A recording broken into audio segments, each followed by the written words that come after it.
Guys, it's the return of the real Rick Glaser on Warwick Boxing.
Rod Vashon Holden presents the living embodiment of the American spirit, my brother, Rick Glaser.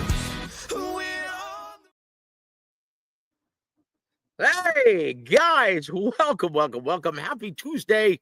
Well, I can't say filling in for the great Ronnie Shields, but I tell you what, I'll take this any day of the week.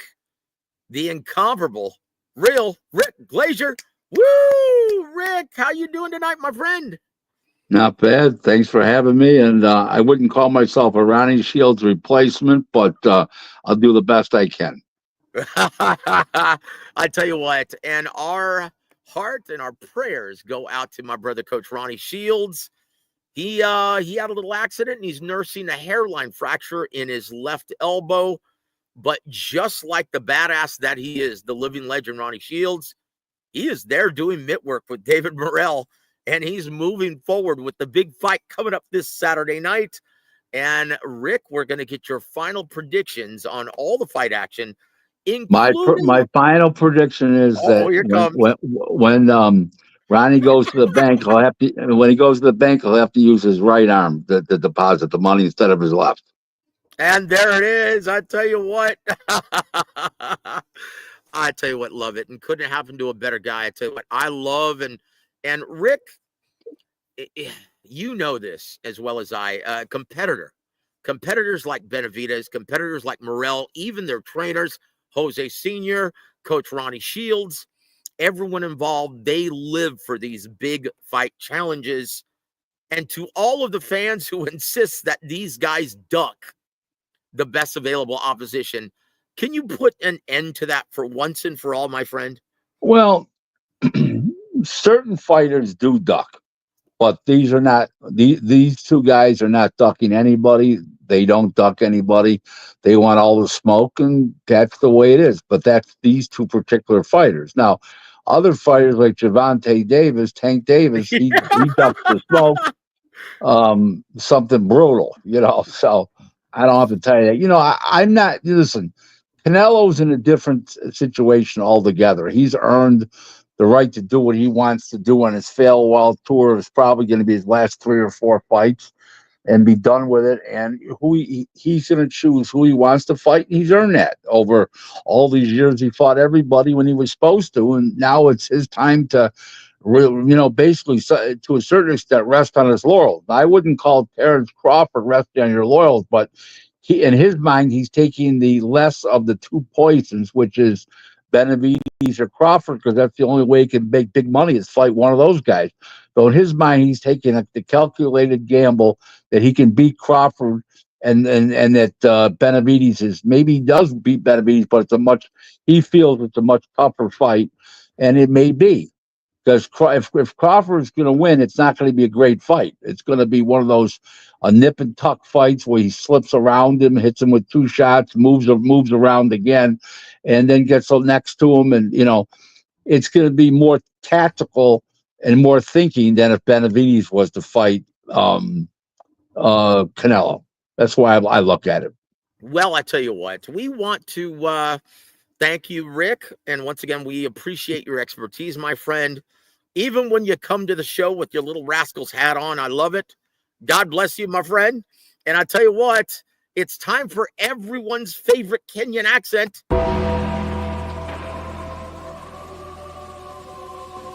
Terrible fan takes on Twitter/X.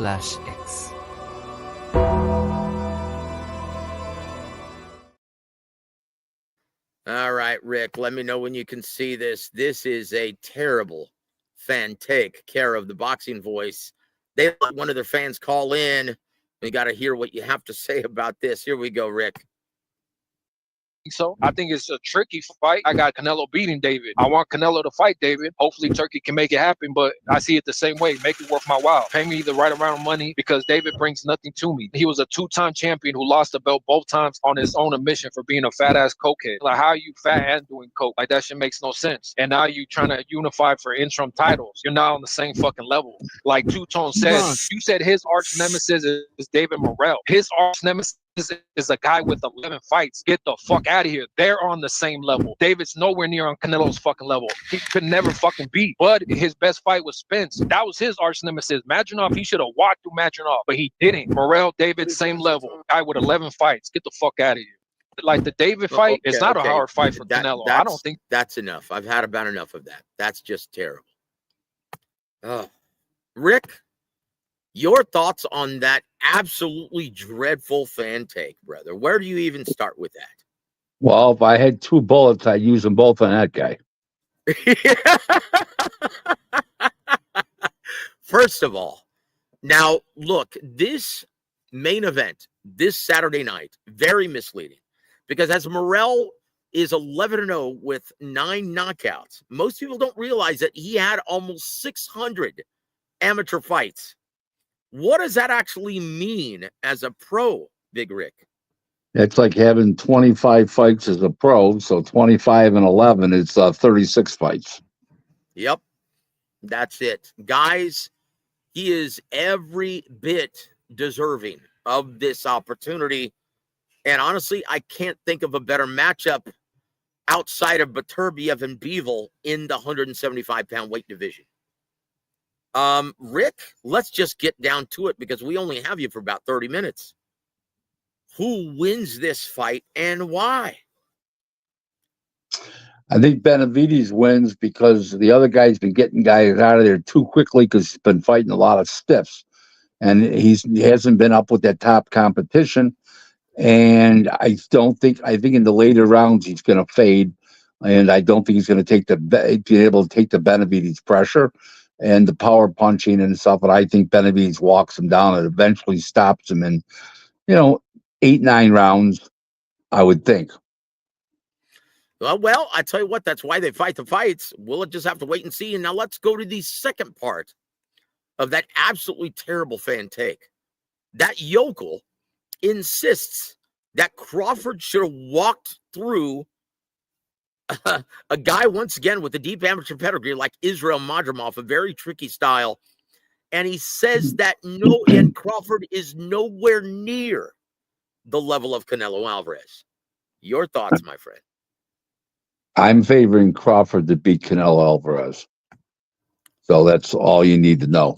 I mean, Madrimov is a totally different style than Canelo. He jumps up and down, moves his body at different angles, and his head and his knees and everything else goes up and down all over the place. He's and you can't pin him down. And Canelo's as I wouldn't call him mundane, but he's as simple as can be. That's all there is to it. Easy to figure out. Well, yeah, I mean, look, Canelo is definitely not going to give you the kind of footwork that Madrimov showed him, right? Correct. He's a brilliant counterpuncher. His timing is immaculate. And he is probably the most creative combination puncher in boxing. And he may be the best inside fighter in boxing outside of maybe Bam Rodriguez, in my opinion. Yeah, his name's a very good inside fighter too. Crawford and Oscar Collazo. Oh, I forgot about Collazo at strawweight. I forgot about him. Yep. Yeah, he's a brilliant inside fighter as well. Once again, one of the most underrated fighters in all of boxing. But yeah, something tells me that the lateral movement of Terrence Crawford is going to give Canelo a lot of trouble. If you had to guess, which way does he line up initially? When faced with Canelo Alvarez, and I'm talking about Terrence Crawford, orthodox or southpaw, my friend? Well, I would think he'd be left-handed because he's got a lot of advantages with the left-handed stance. With the right-handed stance, he takes away those advantages. So I would think that he would come out left-handed. I would think.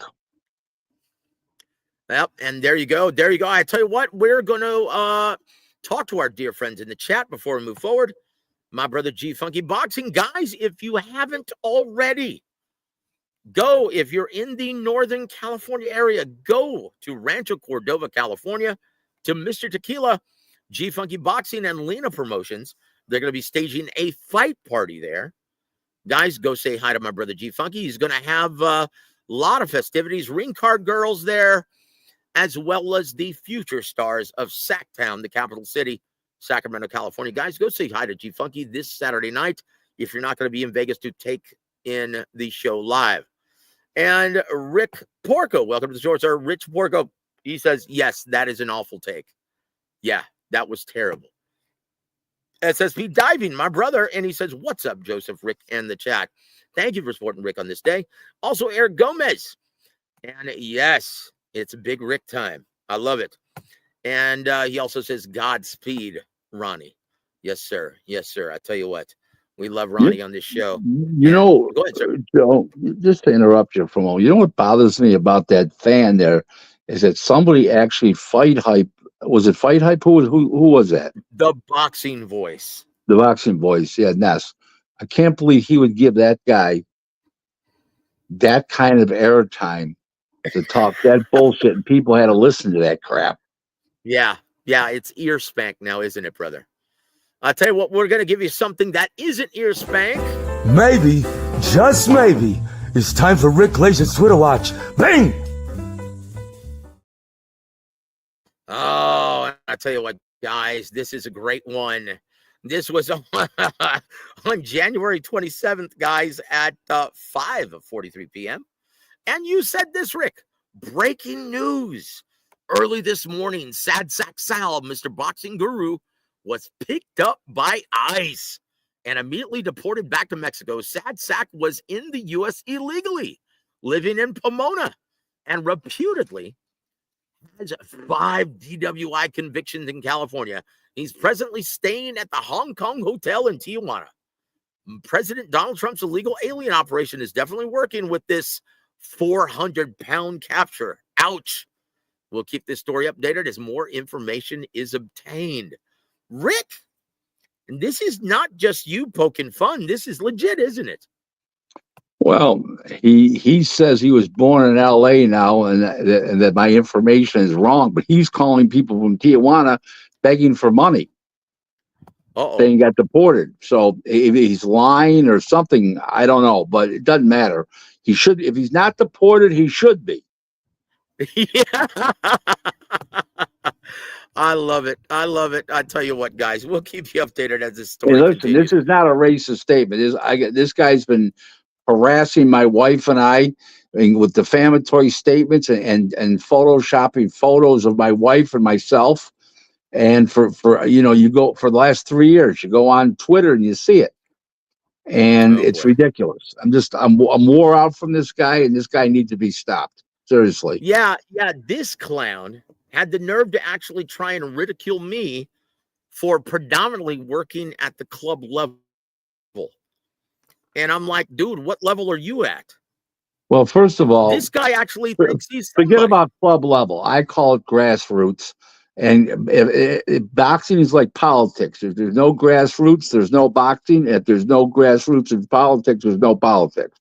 Well, you don't get big time politicians. They all come from the basics, except for Donald Trump. So, I mean, what can you say? The guy's just a moron. He knows that. He calls himself Mr. Boxing Guru.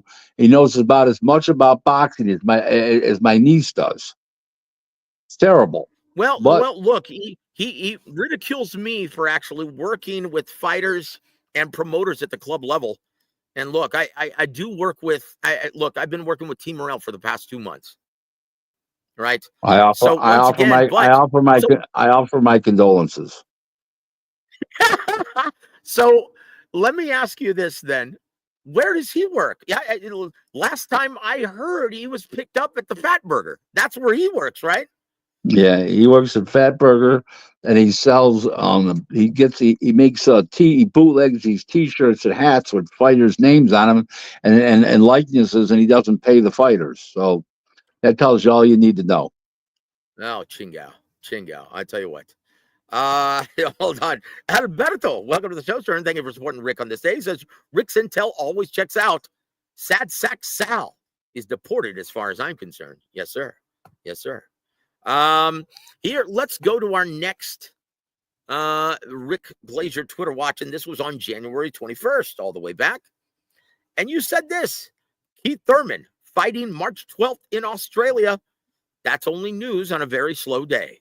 And let's see if he actually shows in Australia. I don't trust it. Hashtag boxing. Is he going to be taking on Tim Tszyu? Or are they building for that matchup? Because I think that's on the same card. They're just not fighting each other, right? I don't know if it's on the same card. They haven't figured it out yet. The promoters. Oh, geez.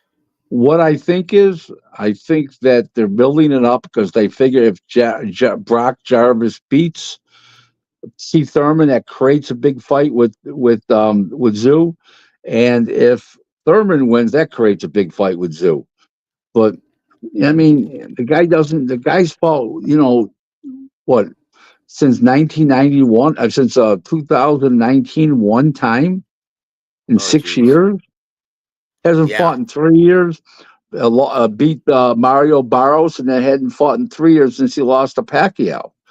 Yeah. When was the last time he won? I know he beat Barros, but his fight before that he won, that had to go back to 2008, 17, 18. Yeah. I mean, come on. That's not good. That's not good, guys. The guy's hairline, I'm 66 years old. I got more hair than he does, for Christ's sakes. Yeah. That son of a bitch got a receding hairline halfway back of his head. He has a receding hairline on the back of his head. Towards going to the back of his head. I mean, it's like it looks like it's speeding to the back of his head. Oh boy! I tell you what. Let's move on, guys. Another Rick Glaser Twitter watch. Why are we moving out? Let's stick on Keith Thurman. He's good cannon fodder. Well, this is more good cannon fodder for you, Rick. And you said this on January 23rd. Presently, there are a lot of boxing internet rumors floating around ever since I announced that PBC was going to be jettisoned by Amazon Prime in May. It's been floating around social media that Turkey Al Sheikh is buying the PBC. Nope, not happening. And you said this: to the best of my knowledge, after conferring with several, that is simply not true. Yep, and I confer that as well. And to those I have spoken with, PBC is not getting dates on DAZN. Nope, they're not. Are PBC fighters going to be on Turkey Al Sheikh's events? Yes. Like they're going to be on other promoter shows, like Keith Thurman traveling to Australia to fight Brock Jarvis. Rolly Romero is fighting Ryan Garcia in May in New York City on an event presented by Turkey Al Sheikh. PBC's fighters will be at best opponents on those events. That's all PBC fighters are these days. Overpriced B-sides, inactive opponents, and the PBC fighters will be cannon fodder for the whole world to see. Let's keep score and see how many PBC fighters actually win these fights. It'll be very few, but I'll do everyone a favor.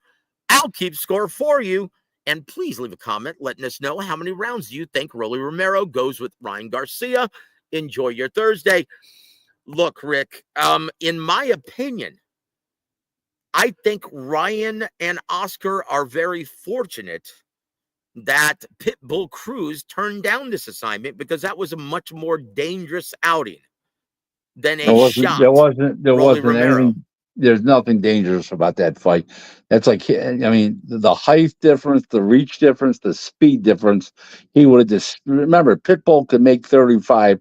This fight's at 47. He would have got destroyed by Ryan Garcia. That's why he didn't want to fight. Everything else was bullshit. He didn't want to fight. Fight was made.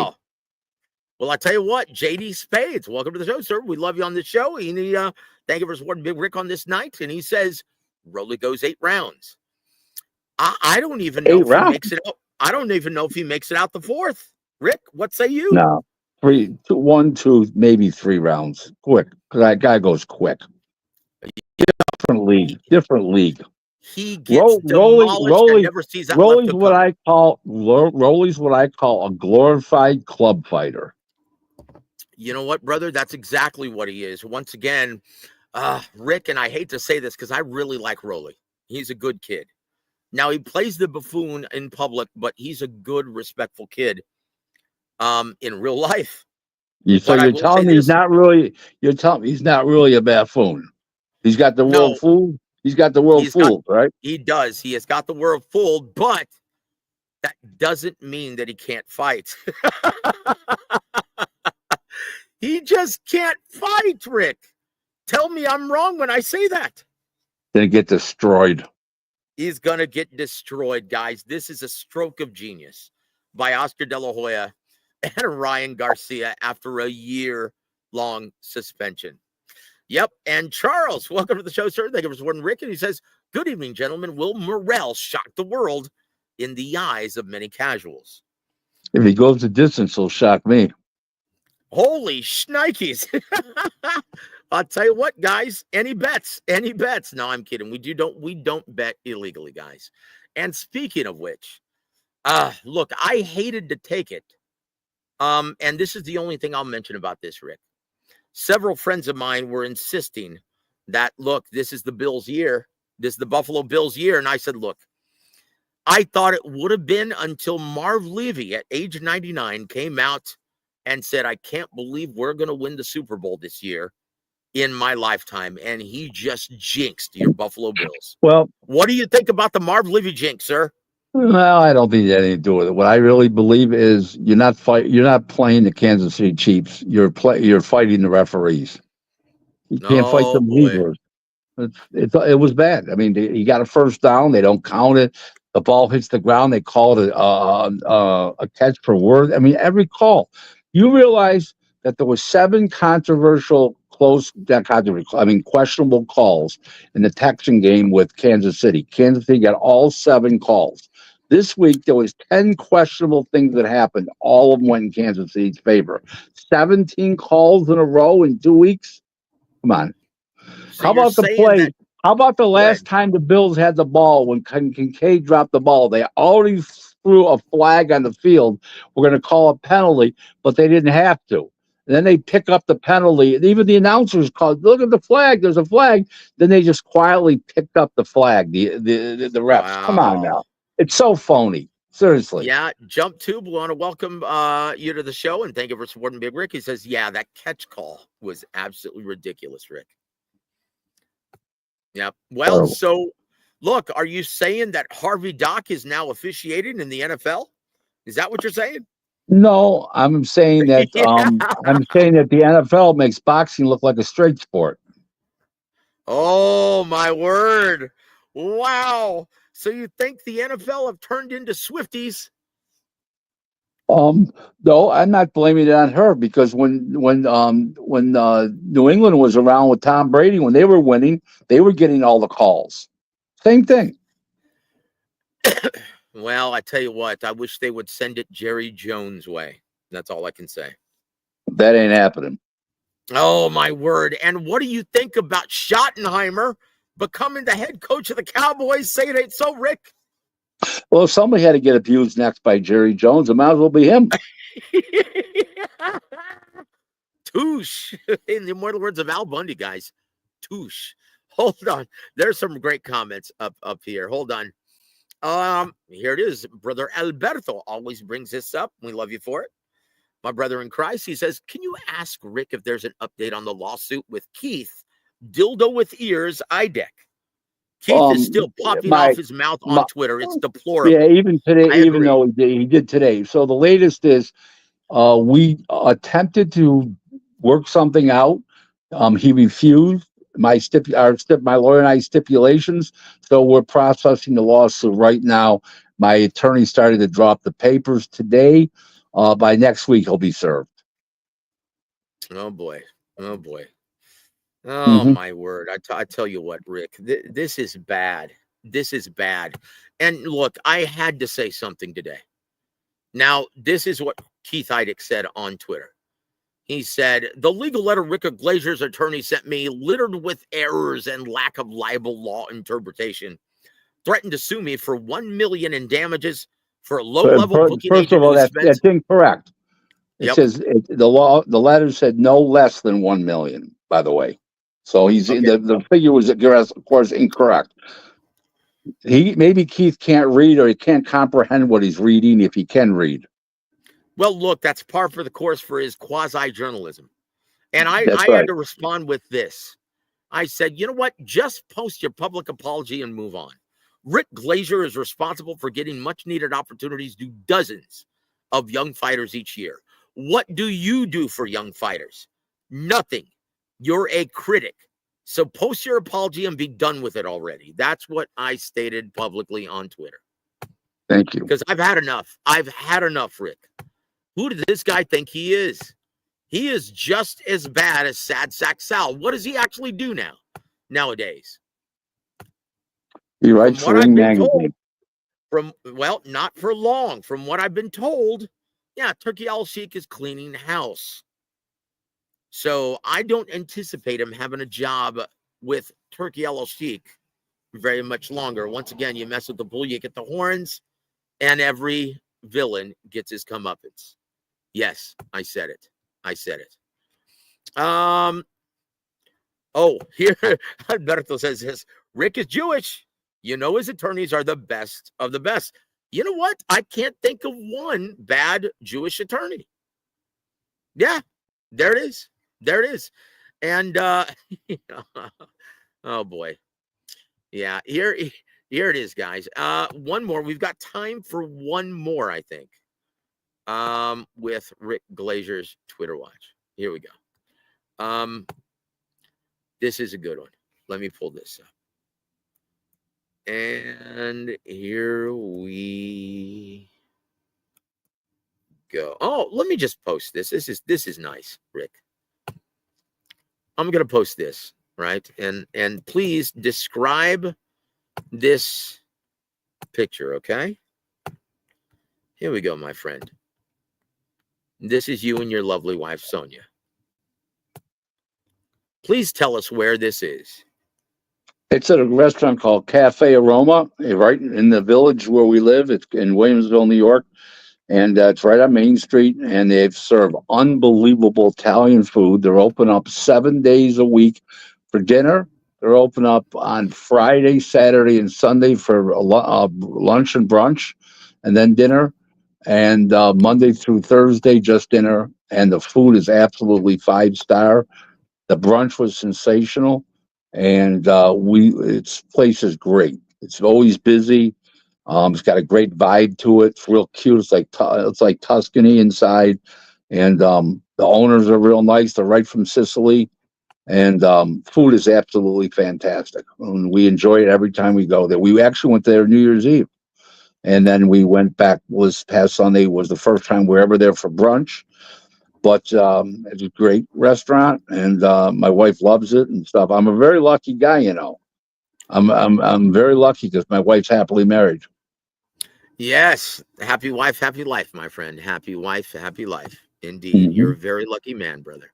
I tell you what, let's move on to the final fact or fiction. This was posted by Rick on Twitter, January 25th at 11:07 p.m.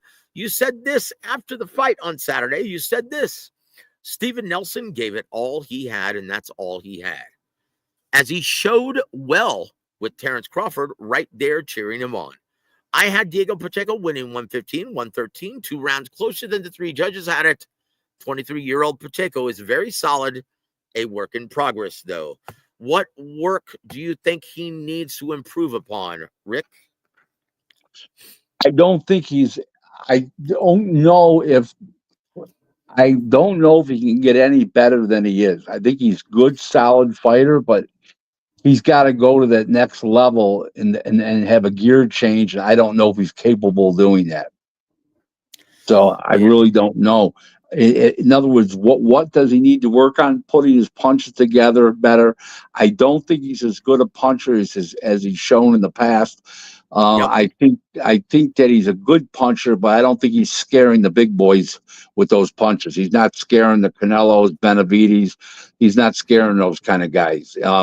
He's not scaring Christian or Billy with those punches. I just don't see it. Yeah, ooh, that's a great matchup, and that's one that I would love to see. Now, one that everyone is talking about is Edgar Berlanga versus Diego Pacheco. There's Who no wins money. that if that happens? Forget that fight. There's no money. Oh, because Diego Pacheco still couldn't sell out my living room on a Saturday night? Is that what you're saying? Yeah, that would be Belenga drawing the people, and he doesn't need to be in a rough. If he's going to draw the people, he doesn't need to be in a rough fight. And there it is, Jump Tube. Thank you for hanging with us and supporting Rick on this. Maybe, just maybe. Yep, and that's Teddy Atlas. JD, he says, last comment for Rick, because we're at the 30-minute mark. He says, Rick, how do you see Fulton versus Figueroa going? Wow, the rematch. That's your co-main event of the evening, guys. I think Fulton's on a little bit on the back nine, but somebody told me that Figueroa's got a little bit of some personal issues, including a drinking problem. I haven't been able to verify that from any more than one person. Ooh. But I still like Figueroa in that fight. I think Stephen Fulton's on the back nine. Yeah, I like Figueroa big on Saturday night, guys.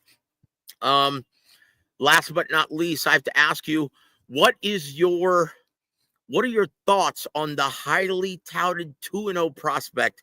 He's supposed to be a phenom, just as good, if not better than Kermel Mouton, and that's Kaipo Gallegos. What is your scouting report on Kaipo Gallegos, Rick? 0. I just know his name. I don't really know anything about him. It's signed with Box Lab Promotions. Yeah. Good luck to him. Well, he's going to be featured in the prelims this Saturday, guys, and I'm supposed to do a little write-up on him for tomorrow's publication. And Rick, any parting shots for our listening audience here? Parting shots?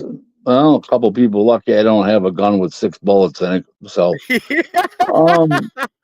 parting shots? Well, it's nothing really. Just follow me on Twitter at RealRickGlaser1. It's a verified account. I got about almost 14,000 followers. What else? Nothing. Just looking forward to the fight Saturday night. Looking forward to a big college basketball game on Saturday, University of Florida versus Tennessee. My nephew is the director of analytics, strategy and analytics for the Division I, number 5 ranked Florida Gators basketball team. So they're playing Tennessee, so that's a big game. And I look forward to that, the fight Saturday night. And Sunday, I look forward to the NASCAR All-Star race from the Clash from Bowman Gray Stadium in North Carolina. So that'll be about my weekend, besides making my wife happy by taking her out and having a good time, There it is, Rick. You're a gentleman, brother, and we love featuring on the show, my friend. Thank you for being here, brother. You have a wonderful evening, and enjoy the fights this weekend. For Ronnie one more time, I'm going to insist on looking like him. Yeah. or maybe you just have to sound like him, like Fred Sanford, a.k.a. Fred Sanford. I like Ronnie. Ronnie's a great guy. He's a true gentleman. And I wish Ronnie nothing but the success. And I just hope when he goes to the bank, he uses that right hand, because his left arm is injured. There you go, Rick. Thank you for everything, my friend. We love you, brother. Thanks for having me. God bless you, my brother. Bye now. Guys, that was big Rick Glaser. I tell you what, we love Rick on the show. And he made it a point and said, you know what, Joe? Let's not do any fact or fiction, right, on this episode. And I said, well, why, Rick? He goes, I can't stand fact or fiction. So that's why we didn't do it. Guys, but look, we're waiting for Big James Bell. He's in Vegas right now, and he's going to be joining us on location if he's not meeting up with my brother Ronnie Shields tonight. Look, and JD, here's a reason why I didn't give him the question of who do you have winning between Rayo Valenzuela and Gary Antoine Russell? Additionally, why did Rayo take such a tough matchup on his first defense of his title? Because he's a non-ticket seller and he has no choice. He takes what Al gives him. And he gonna get his ass whooped, JD. You already know this, brother. Look, there's a saying in boxing, in this business. If you're asking the question, you already know the answer, my friend. And there it is, guys. But I just dropped the link, guys. If you'd like to join me, I would love to chop it up with you while we're waiting on my brother, Big James Bell. Well, let's pose this question, guys. And we're going to talk all about this. Eddie Hearn is correct when he states, Naoya Inoue should be removed from his pound-for-pound ranking after ducking MJ Akhmadaliev. Let's just face it. He is absolutely terrified of my fighter. Guys, at this time, it is my pleasure to announce and bring on the panel one of the best journalists in boxing and a gentleman who never has an agenda going into an interview, and he always tells it like it is. One of the good guys of this business, my brother, J.R. Bell. J.R., how art thou, my friend? Hey there, Joe. On the move here on location in Las Vegas. So, of course, we got this big bout coming up. Can't wait for it. Oh, and I love it. We're going to get your prediction for all of that, brother, in the next 30 minutes, brother. We're going to be on the air till 8 o'clock your time, brother, in Vegas, so you can enjoy all the festivities. We're only going to take up 30 minutes of your time, my friend. But what is the sentiment like? Are you getting ready for the big, well, what do they call it? The arrivals, the grand arrivals, Yes. even though everyone's already there.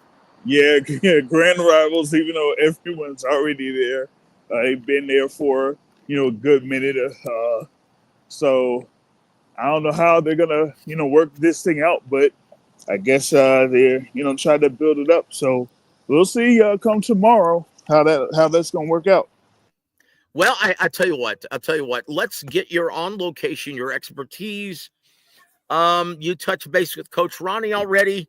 Now, there was a little, I guess, miscommunication from the camp. And I heard that Coach Ronnie had been replaced as head trainer because he couldn't fulfill his head training duties. But that's not the case. What is the official word from Team Morrell? From what I got from Coach Shields, like he's good to go. He's been out to the gyms, with them since ever since he's got here. He did the same thing here today. Pretty much could be at the gym here right now. So, he should be all good to go for the rest of this week. I tell you what, guys, and once again, you couldn't pull Coach Ronnie from this opportunity. He's worked with Dave Morrell Jr. for the past 3+ years, and Coach Ronnie, he's a competitor, and he lives for challenges like this. Big James, what are your thoughts on this main event? And for some strange reason, a lot of money is being poured on David Benavidez in this matchup, and the odds are starting to widen. In your mind, does everyone have this one wrong? I feel like they do. A lot of the money has been going towards Benavidez for some time now. I know where they had the draft Kings link. 90% of bets placed on the money line were for Benavidez. So I guess they are really backing him. But yeah, I don't see where he has an avenue to get a win over David Morrell. Yeah, honestly, and it's funny. I talked to, well, hold on. Coach Eddie? Who is this? Welcome to the show, sir. You're live on the air. Who is this? Hey, what's up, man? This is Coach Eddie. How's everything going? How you doing, my friend? Welcome to the show, sir. Oh, Your first time with Big J.R. Bell and myself. Who do you like in this main event on Saturday night between David Benavidez and David Morrell Jr.? um, I'm going with David Morrell. I'm leaning towards the upset, even though the odds are pretty tight. You know what I mean? So it's not like it's like a minus 1200 or something like that. I mean, it's a pretty close fight, pretty much an even fight on paper. So yeah, I'm going with Morrell for the win. Well, I tell you what, and once again, you second the sentiment of J.R. Bell. J.R. likes the tactical and ring IQ expertise, the more tactical fighter, the more, the guy with the higher ring IQ and the guy with the deeper amateur background. One of the things that once again, this is an intangible that no one knows about, and I think, is a lot of the reason why people are picking David Benavidez. Most people are, anyway. And I'm talking about writers, fans, and most people within this business. I think they don't know how David Morrell's going to react if he faces adversity, because let's just face it, he never has, because he's so athletically gifted. He had such a high ring IQ, and he can punch. Wow. I'll tell you what, I'm doing the show right now on my patio, guys, and so we have this. So, JR, your thoughts on my question? Or reference to this thing for Morrell and Benavidez. That intangible that we don't know how he's going to face and how he's going to deal with adversity. And my question is, are we going to see it? I'm not sure. Well, not for Morrell. I don't see it. It's kind of like when you know the tail of the tape for the two fighters, and you know that Morrell has a pretty noticeable reach advantage over David Benavidez.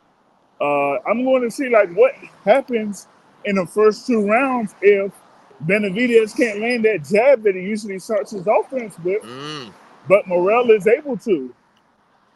Then what is he going to do? What's going to be his plan B? Oh boy, have we ever seen a plan B from David Benavidez? Coach Eddie, your thoughts on that question? Well, like I said, I think it's going to be. To me, this is really the first time that David is actually fighting somebody that's bigger than him. To be honest, I mean, they're looking eye to eye. I seem like Morrell has the bigger frame. I don't know what the weight will be come fight night, but I think, like I say, David Benavidez, he's always fought guys. He was, size advantage.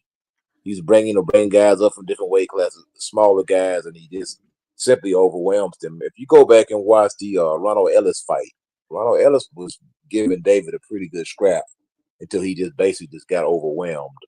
But he was landing some good shots on David, and he was giving it some good work. And there it is. Yeah, Go ahead, Morrell.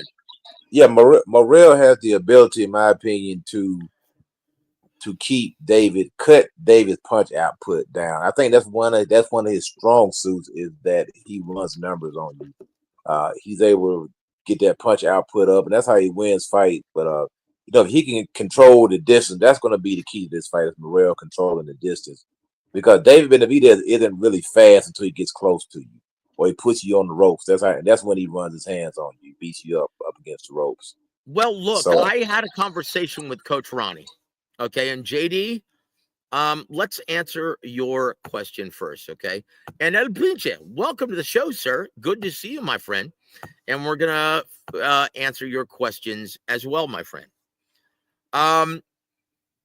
JD, he says, Joe, what's the backstory to Coach Ronnie potentially not being in the corner for Morrell? Look, it was a big misnomer. Apparently, it was leaked that Coach Ronnie had an accident and he broke his left arm. That's not entirely true. He only suffered a hairline fracture. And because Ronnie's a total badass and a legend of the ring, he has a former prize fighter, has a very high threshold for pain. And so you saw him as soon as he touched down in Vegas on Saturday. He was there working mitts with David Morrell Jr. And so all of the rumors with Bob Santos taking over head trainer duties is kiboshed. Once again, guys, Ronnie has been with David Morrell Jr. for the past 3.5 years and has worked extensively on this strategy. Bob Santos hasn't worked a minute on any of this. So that would be a huge, you would have to pry Coach Ronnie away from this with a crowbar. He's not going anywhere, guys. He is going to see this to its conclusion.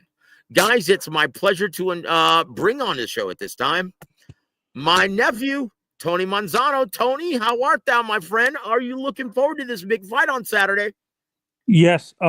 Honestly, I've analyzed this from multiple angles. Me and my friends talk about this. Most of my friends have Morrell. I'm the only one that's behind Benavidez. And my friends, these are former amateur fighters who didn't make it to the Olympics or anything like that. But and they told me David Morrell has better, like Benavidez has a weakness with his footwork and stuff like that. And they noticed that when Morrell uses his footwork, he's not going to be static. He's not like most of David's opponents.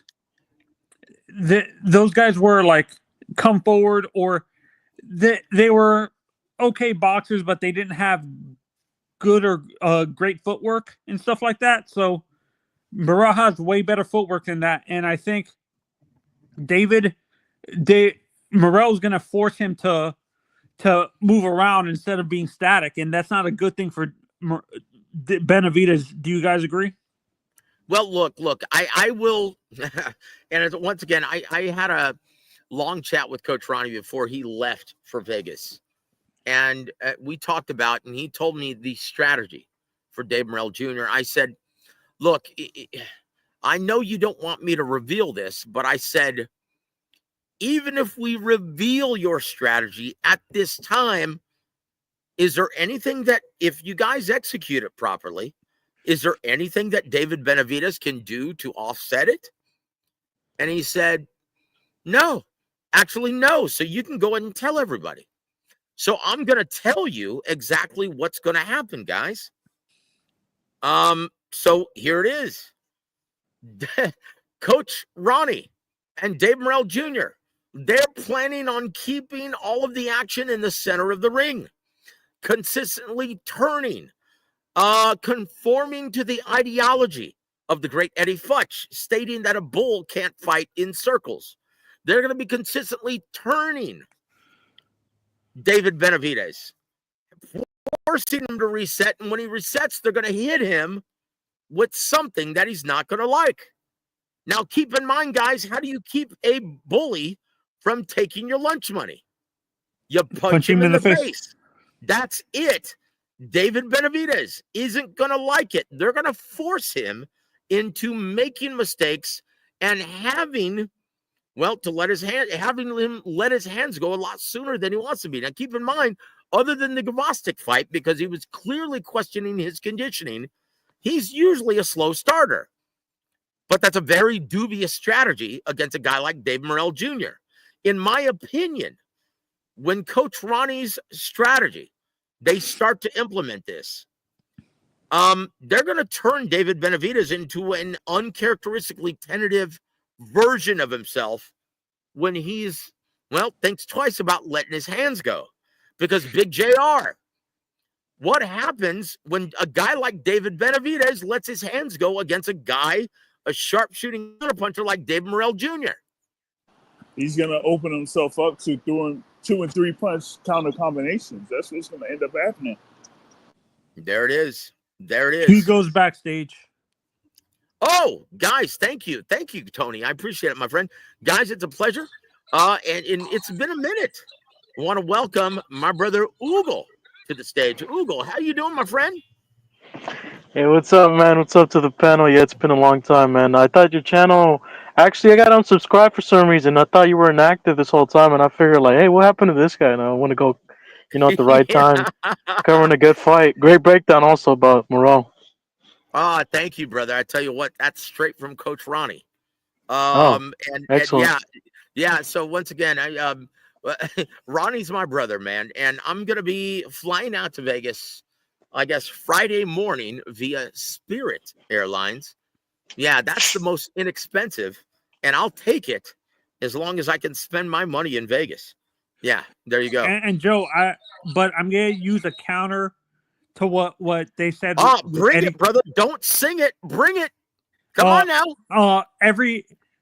Mike Tyson said this. You have a strategy or a game plan until you get punched in the face. But I think just because they have a strategy now, if Benavidez punches Morrell in the face, I think that forces him to change his strategy and stuff like that. Well, I tell you what, the same can be said for David Benavidez. He's never been punched as hard as he's going to be punched. I like to bring up. Go ahead, Coach. Floor is yours. I like to bring up a quick point too. Now, if you remember in the Andrade fight, when David Morrell, David Benavidez rehydrated, he came in. He was 196 or 97, something like that, the next day. So when David Benavidez moves up to light heavyweight, he rehydrated up to 189. He was actually a smaller guy when he moved up to the bigger weight division. And if you really go back and look at them first 4 rounds of the Andrade fight, he had the right game plan until he basically just got caught and got hurt and never recovered. But he was turning David pretty easy. He was bumping David off, and he was pushing him, and he was running combinations. The first 4 rounds, that's a very good point, because the first 4 rounds belonged to W.A.W. You're talking about a guy who started his career at 154 pounds. David Morrell isn't that guy. Very, very good point. Hold on. Loss says this. Man, I noticed Morrell wasn't listening to Coach Ronnie when he was telling him to throw uppercuts against Hot Rod. What you think, Joe? I will say this. And it's something that Dave Morrell and Coach Ronnie talked about extensively.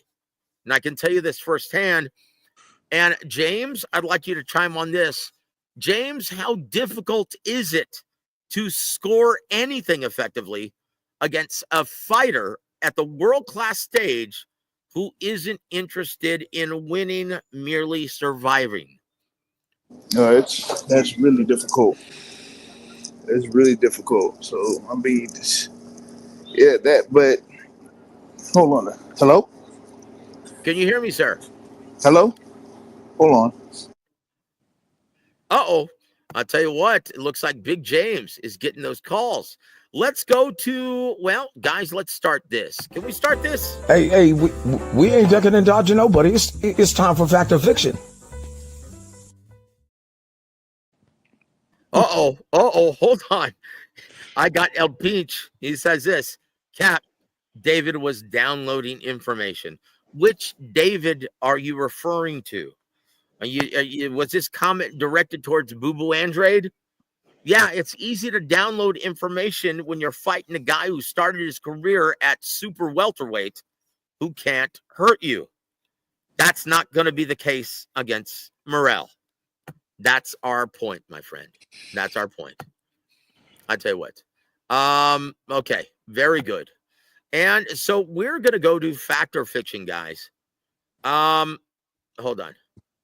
Let's go to this one first, because this was a really interesting comment by Canelo Alvarez to Ring TV and Ring Magazine. Fact or Fiction, we're going to start with Big JR. JR, are you ready to field any incoming, sir? Yeah, you got me? Very good. We got you, brother. It says, if David Benavidez had petitioned for a fight with Canelo in private, we would have already seen this fight by now. Fact or fiction, JR? Well, I'm going to go fact with that one. I mean, the thing with Canelo is he doesn't like to, quote unquote, make fights in public. So if you talk publicly about Canelo, then he's gonna basically turn you off. So yeah, if Benavidez had done this in private, he likely would have gotten a fight. Yeah, you know what, guys, and I've been saying this for a very long time. Ugo, something tells me that you want to chime in on this. In what aspect? So I don't here know. were With Morrell, here or, were the comments. Here were the mhm, comments, and then it supports everything that I've been saying about this, right? yeah, These were the comments by Canelo Alvarez to Ring TV. You know, if a guy comes at you like this and says all these things about you, you don't have to give him any money. I don't want to give him any money. yeah, Guys, that's the reality of this. If you're coming at Canelo Alvarez publicly, he's going to tell you what, JR? Get that out of here. Just like he did I'm with gonna Boo Boo outright say, go Andrade. fuck yourself. Go fuck Yeah, yourself. thank you, Tony, my nephew with the potty mouth. I love it. Thank you, brother. So, Ugo, this yeah. fight could have already happened. This fight could have already happened. Like, Absolutely. and once again, I told Jose Sr. this, and he said I didn't know what I was talking about. Okay. Hmm. All right. Yeah. All right. But Joe, I have a question for you. But then isn't that how the Charlo fight happened? Didn't Charlo call out Canelo in public for this fight? Like, wasn't he talking a lot of trash about Canelo, and Canelo just finally gave in and gave him the fight? You're talking about Jermell Charlo? Yeah, Jermell wasn't even up for the fight. The only reason why Jermell got that fight was because Jermall was working through a divorce at the time. It was his, and he gave it to his little brother. Oh no, that's what I'm saying. For the older Charlo brother, the bigger Charlo. I thought Yeah, and with Jermall Charlo, how did that fight play out with Canelo? Terrible. It hasn't. Okay, he never got that fight for that reason. You just proved my point, Tony. Oh, so I used Charlo as a wrong example, maybe. Okay, so Coach Eddie, your thoughts, sir? I'm gonna say 100% fiction. Oh, let's hear it, But brother. Come on now. And the reason why, because I know Canelo's career like the back of my hand. First, Yeah. he has over 20 fights with guys with losing records. A lot of people don't know that. Go if I'm lying, go Google it. Canelo has had the luxury. He came in at the right time where they needed another start, and he fit the bill. And when he fit the bill, when you get the guy getting the push, it's just like wrestling. You're gonna get all the marquee matchups. He has star power. He sells tickets. So they gave him all them old champions to put on his resume to make him look good, to build him up. Then we moved to the Canelo weights where he's a freaking weight bully. He's weighing in at 155 and showing up the next day 178. I seen him come in at 182 after weighing in at 155. So he had the weight bully Canelo. Then he runs from Triple G, try to age him out for the longest. One thing I know about Canelo, if he can beat you, he thinks he can beat you, he has no problem fighting. If it's something about your style that he's just not like, he's not going to go nowhere near you with a 10-foot pole. And that's his MO. That's why he fought Floyd Mayweather Jr., Austin Trout, and Erislandy Lara at 154 pounds. Your theory makes absolutely no sense, sir, when you consider who he fought at 54. Try again, my friend. No, hold on 1 second. As far as the Mayweather thing, that was a miscalculation. They thought that they was going to beat Mayweather. No, listen, hear me out. No, Okay. Give me 10 seconds. I'll hear you out, and then I will correct you because I was in camp with Canelo during that pre-fight. Now, as you were, I was working with Golden Boy at the time. Go ahead. Okay, well, this is what I feel like happened. I feel like they thought they were going to beat Mayweather because Mayweather's 36 going on 37. No. I can tell you right now. Canelo wanted that fight, and he was being advised at the time by Don Chargan. I was working with Don Chargan and Golden Boy at the time. And Don Chargan said, look, you're not ready for this. You're not going to win this fight, but We think it's not going to hurt you very much because one, you're not going to get knocked out. And two, it's not going to embarrass you to the point where it's going to decrease your level of attraction. So we're going to do it because it's your biggest payday to date, and it's not going to diminish your level of attraction. That's how the business works.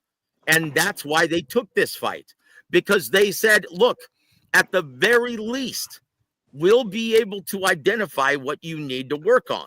And after that fight, it was very clear that he had to work on cutting off the ring and closing the distance effectively.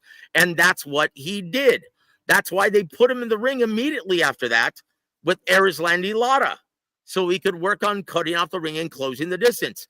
That's the real reason why they kept him at 155 pounds.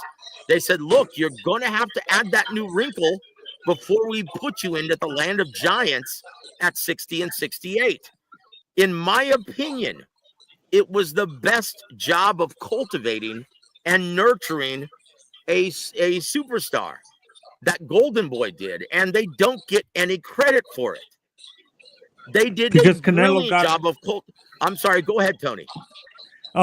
Didn't the reason why they don't get credit? I thought he had a bad breakup with Oscar and stuff like that. Him and Oscar. Yeah. You know what? And Canelo fans will never give Oscar De La Hoya the credit he deserves. And once again, I was there. Now, not to sound like Jesse Ventura, I was there, McMahon. No, I was there. I remember them talking about it. They said, look, he has to add that new wrinkle to his fight game if he hopes to have success against the taller guys at 60 and 68. That's why they kept him at 55. It has nothing to do with him thinking or knowing that he can beat somebody, because if you ask Canelo Alvarez, he thinks he could beat Godzilla on a good day. That's the way prize fighters think. But I want to ask you about that Erislandy Lara fight. Wasn't that a controversial, close decision? In my opinion, and if you ask the opinion of Ronnie Shields, yeah, that was stolen from him. In my opinion, Levi Martinez, yeah, that was the worst card I've ever seen. In my opinion, Erislandy Lara won that 8-4. Okay, now I got another question for you now. Let's take a time travel back. Now, back to that. This is my opinion. At 154, I think that's why they avoided the Andrade fight, because they didn't like the style matchup because of the lower fight. A mover, southpaw, tall, rangy, who's not going to be there for you to hit. No, I can tell you because I was there in San Antonio. You remember the press conference? Right after the Callum Smith fight, he just beat the brakes off of a guy who was 6'4", right? And he just picked up the WBA and Ring Magazine trinket at 168 pounds. Now, keep in mind, Boo Boo Andrade, he was the 160-pound champion for the WBO at the time. And he was there in attendance, he and his dad, and he called out Canelo publicly. That's a no-no. You don't do that if you want to fight with Canelo Alvarez, because he is a prima donna. Okay, and you know what they say in boxing, right? He who has the gold makes the rules. It's the golden rule. You don't do that. And once again, how did it work out for Amir Khan when trying to get a fight with Floyd Mayweather Jr.? Backfired. Exactly. You don't do that. This is a business, guys.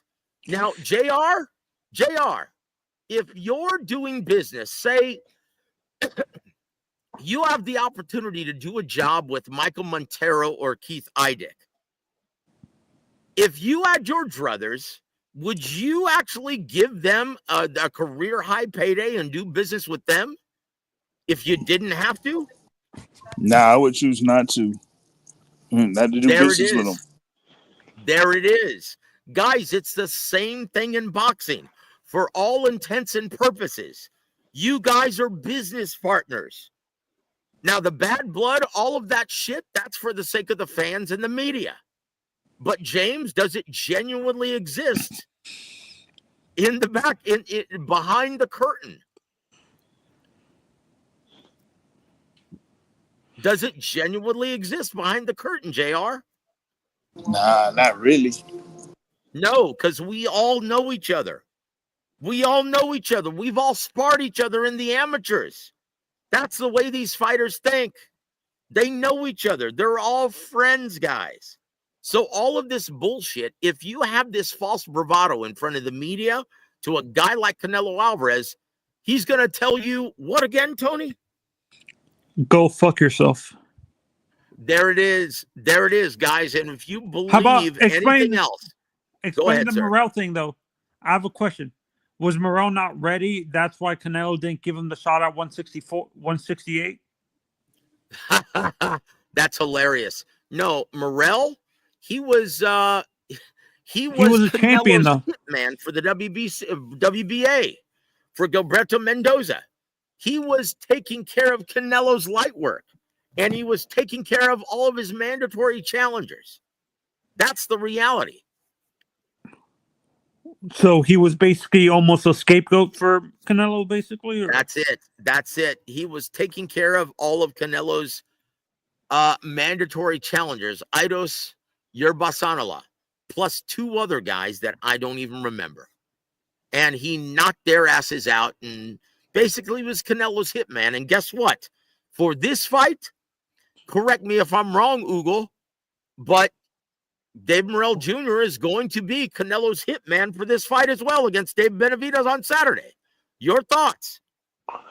Yep, I agree. I always consider Morrell's skill set, it's challenging for Canelo's whatever bullshit style he developed. I think he's a great talent. I think he has the skills to beat him. I think he is hopefully can get the win, knock this dude out, and that's what I'm looking forward to. But yeah, absolutely, I don't see why wouldn't he be. Yep, there it is, guys. It's going to be a great fight. Look. JR, I have a feeling, and look, I know this. I've been in both camps, right? And I love both fighters, and I don't have a dog in the hunt, really, even though I'm going to be pulling for my brother, Coach Ronnie. In my opinion, David Morrell Jr. is the better, more naturally, athletically gifted fighter in this scenario. But David Benavidez has the work ethic. And the honestly, David Benavidez, he's always the first one in the gym and the last one to leave. No one works harder. He reminds me of Oscar De La Hoya, where when it comes time to fight, he's a gym rat. But he likes to play hard between fights. Is that going to come back to bite him in the ass in this fight? That training in the mountains, honestly, for me, is going to help David because. Whoa! Which David? They're both named David, Tony. Mexican Monster. Okay, the Mexican Monster from Phoenix, Arizona, as you were. Yeah. The Mexican to me, that's going to help Benavidez because training in altitude, I think Coach Gogi said this actually helps way better in a long helps a lot better in training than doing all the calisthenics, like going on treadmills and stuff like that. Okay, well, we'll see what happens. JR, yeah, this is going to be tough, in my opinion, if David Benavidez, if he can survive the first 6 rounds.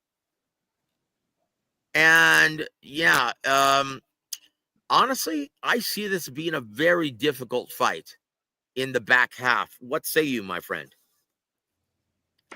My thing was, like I was saying this before in reference to David Morrell Jr. and David Benavidez. If David Morrell is able to be successful with his jab and going over the jab of David Benavidez, it might end up being like Crawford versus Spence. Ooh. Damn. Holy shnikes. Guys, let's go back to this, okay? And I have to get your take on this, right? Oh boy. There's one thing people forget about David Benavidez. He has great head.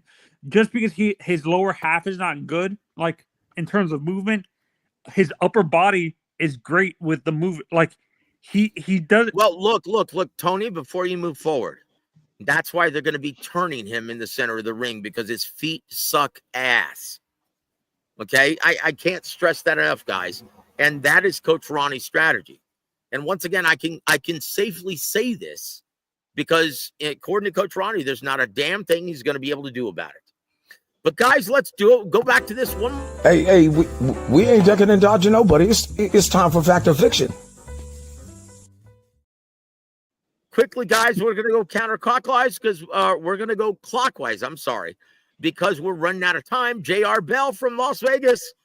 Jaron Boots Ennis, fact or fiction, will lose a controversial split decision to current WBA 147-pound champ Amantas Stanionis on April 12th. Fact or fiction? That's fiction. I got Jaron Boots Ennis getting a stoppage here on Amantas Stanionis. I think Stanionis' style kind of works well for Boots Ennis, and you're not going to get as much movement as far as like foot movement goes with Stanionis in comparison to a Karen Chikazian. So I feel like this is going to be Boots Ennis by stoppage, probably like round 7 or 8. Wow, when you brought up Karen Chewbacca, I love it. Woo, Coach Eddie, your thoughts, sir? Jaron Boots Ennis will lose a controversial split decision to current WBA 147-pound champ Amantas Stanionis on April 12th. Fact or fiction? I'm going to go with fiction. I'm going to lean towards Boots at that fight. I think he wants to clean up the mess that he made because, like I say, it's kind of, I ain't going to say his career is on the line, but his reputation is on the line. So I see him beating Stanionis. I think the style matchup is favorable to Boots, kind of come forward, straight ahead, pressure type of fighter. I think he does well against that style. There it is. Oogle. Oh, I'm sorry. We're at Tony right now. Tony, your thoughts on this fact or fiction, sir?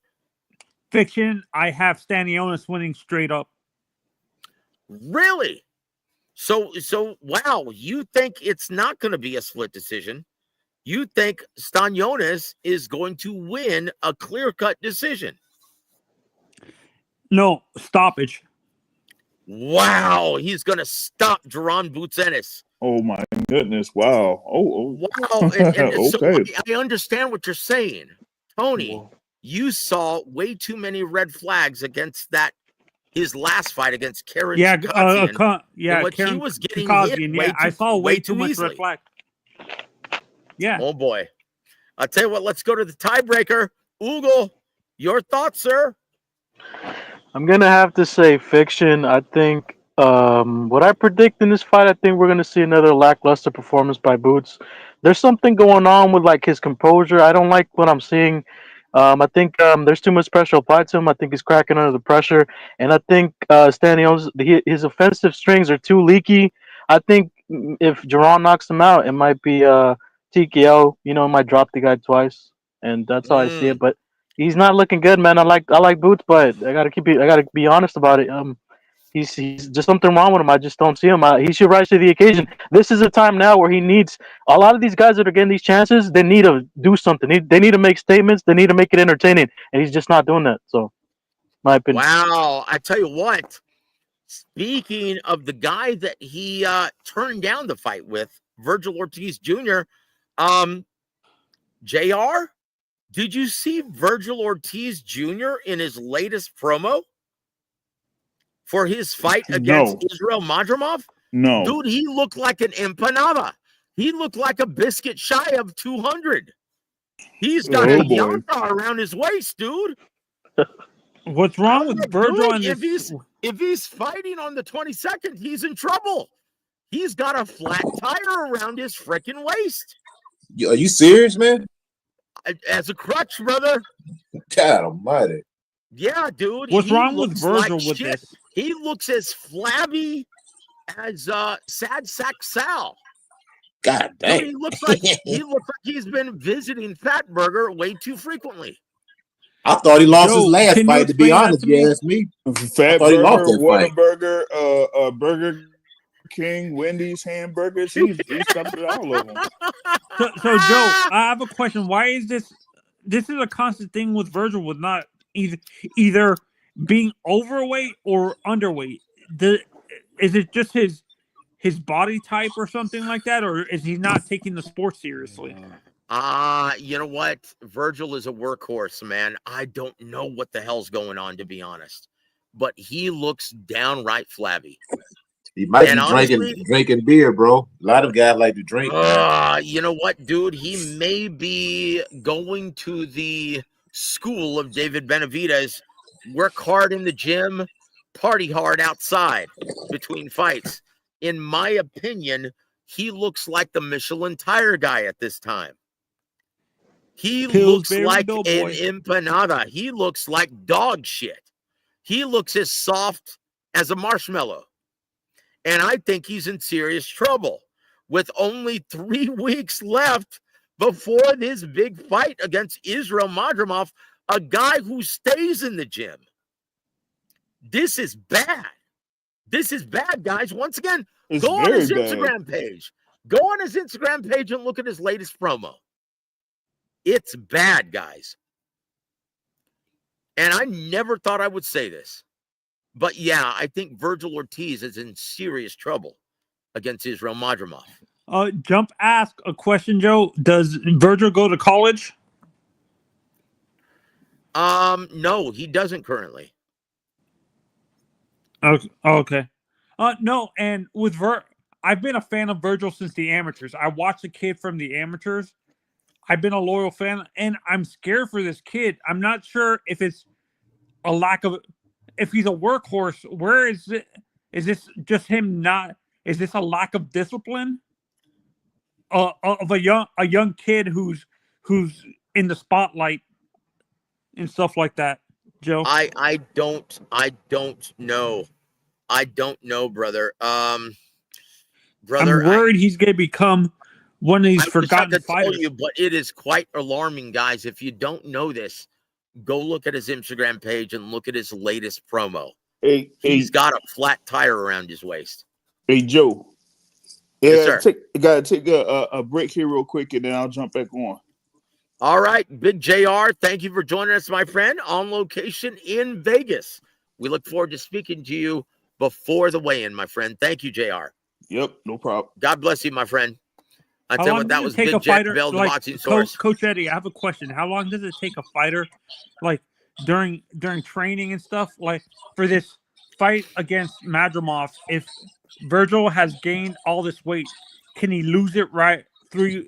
Is he going to have to work a lot harder to lose all that weight? Or yes, and my thought is, he can't be working on strategy if he's gained this much weight. He looks like dog shit. Guys, once again, don't take my word for it. Go look. Go look, guys. I agree with you. Like, I think the younger you are, you can kind of get away with it. But the older you are, man, that weight is hard to come off. It sticks with you, man. It really Virgil's like only 26. Yeah, but I say he could probably get away with it now. He can probably cut 20 pounds pretty quick. It'd be mostly water weight, but the only thing, it's going to affect his performance. You know what I'm saying? And then you start getting cutting into muscle also. We start cutting weight Khalid that fast. Khalid says this. He says, "Hey, Joe, doesn't Virgil? Hey, welcome to the show, sir." And he says, "Hey, Joe, doesn't Virgil always look like that? He's as a fat midsection. Look. He's not Joel Diaz. He's not I'm sorry. He's not Juan Diaz. He's not Chris Arreola. He doesn't usually have taco build. And I can say that because puro Mexicano, Holmes. I can say that. But look, I'm sorry. He's kind of built like Navarrete. Right. Yeah, you saw how it paired him against Dennis Baranchyk. I thought he lost it. I thought Dennis beat him. I thought he lost that fight. I really did. What I'm saying. No, that's what I'm saying. Dennis beat his ass. That's why he's the champ. That's why Keyshawn Davis is fighting him on Valentine's Day, because he lost. Okay, so once again, in my opinion, Virgil, with 3 weeks out, is in serious trouble. Guys, let me say hello to our dear friend Toby Bartlett from across the pond. Toby. Welcome to the show, sir. And so let's shift gears, guys. Let's go to this one. Hearn is correct when he states, Naoya Inoue should be removed from his pound-for-pound ranking after ducking my guy, MJ Akhmadaliev. Ugo will start with you.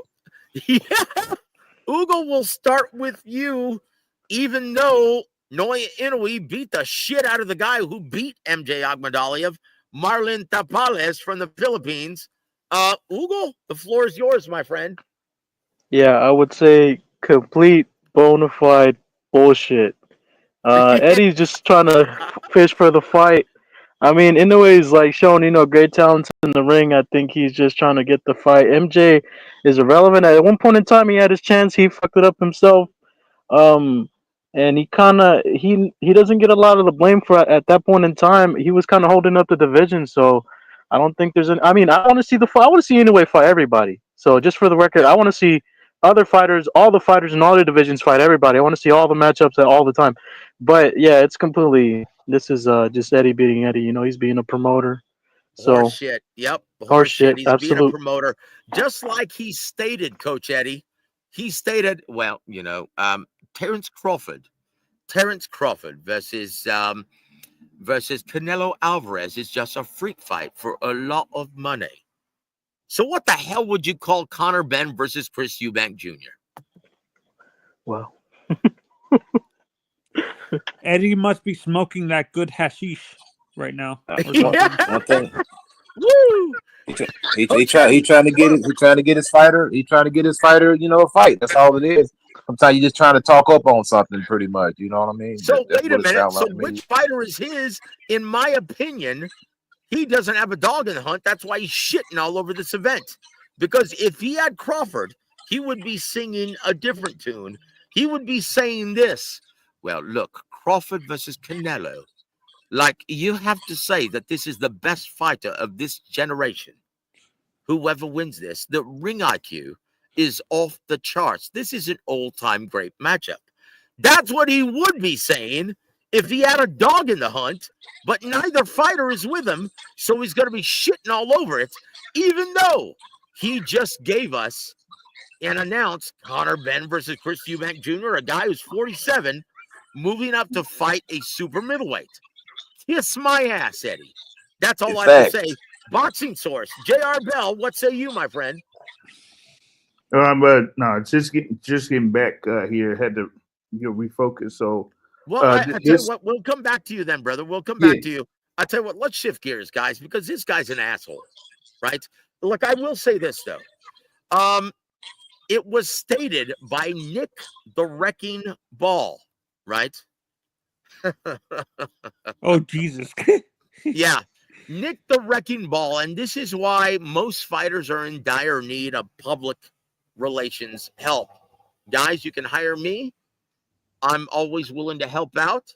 And I call this the Teofimo Lopez syndrome. He said this recently. Well, look, I'm the champ at 126 pounds. So if Inoue, if he wants to move up to fight me, I'm going to be the A side. What are you smoking? Look, and I'm like this. Look, lad, in no way, shape, or form would you be the A side against a rock star like Naoya Inoue. Like, what are you smoking, brother? Now, once again, JR, who determines the A side? Well, hold on. Let's give this to Khalid. Welcome to the show, Khalid, my brother. How are you doing, my friend? I'm good. How about you? We're doing great. And what determines the A side in this business, Khalid? The asses in the seats. That's it. Yep. So in what universe would Nick the Wrecking Ball be the A side against a rock star like Naoya Inoue? Man, I don't know what it is. He's fighting TJ Doheny next, I think. Right? Yeah. So I don't know how he thinks fighting Inoue's former opponents makes him the A side in this situation. But it's honestly crazy. It's crazy. Because Stephen Fulton went to Japan to fight Inoue. That's right. That's right. And he was the unified champ. Yep. And why? Because that's who had the money. That's where the fight made the most monetary sense. And who was the A side? Noya Inoue. Guys, And Joe Noya and Inoue is a Noah rock star. and Monster. And my question is Noah, the reason why they did it in Japan is maybe because Monster is more of a rock star in Asia and he doesn't really have a good American fan base. Is that what it is? Well, let me ask you this. Who has a good American fan base besides Jake Paul and Canelo? Tyson Fury, maybe? Nope. Try again. Terrence Crawford? Try again. He screwed Maybe the pooch and lost Turkey Al-Sheikh almost $20 million in his last effort in LA. Ryan Garcia, and Tank Davis. Ryan maybe. Garcia. Yep. Very good, Coach Eddie. I was gonna say I was gonna say Tank Deontay. Davis, maybe. Tank Davis. No, Deontay Wilder. Fuck no. He's never. No. Before. No, Come on. I'm saying before. Didn't he have a huge fan base? A good American fan base before all these 3 losses to Fury? Fuck no, brother. No. Now tell me why the T-Mobile Arena never sold out for any one of those 2 Fury fights. Because none of them were popular? Yeah, because neither one of those guys are big ticket sellers in the American market. Guys, this is going to be our last one. Let's start this one off to my brother, Big J.R. Bell. We're going to go counterclockwise. Okay. Last one. The Haney's Fact or Fiction should kiss Ryan Garcia's arse and thank him for one final big payday, keeping them from further embarrassment on BLK Prime. Fact or Fiction? I mean, yeah, that's a fact, but I mean, Haney could get about what two paydays off of this, So yeah, they all the stuff that Bill has been doing and Ryan has been doing, like, yeah, it's crazy with this situation. So Devin should definitely kiss it twice. How about that? Yeah, on both knees with both lips.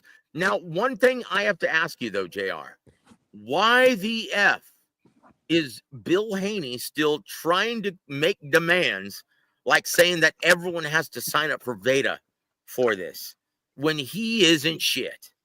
Yeah, it's annoying. He's It's absolutely insane with the comments there. So I don't know what he's doing. Hold on. I have to put this up. Hold on. Raphael, thank you for hanging with us. He goes, Dick Balls. Yeah, that's a good one. Probably has CTE, always using his head in a dirty way. Wow. Tell us how you really feel, my friend. Ching Gao. Oh, boy. Uh-oh. JD's face says, seems Virgil's X account has been disabled. Nothing there. Uh-oh. Jump Tube also says, so he's missing weight again. You know what? If I had to bet money, I'd say he is. But guys, we've already moved on from that. We are on this currently. Why is Bill Haney still trying to call shots when he ain't shit? Khalid, what say you, my friend? I think he's trying to sway the fans, because you know how Bill Haney, he's like on a lot of different YouTube channels. He's on Twitter, and I think he's just trying to sway like all the fans that he has.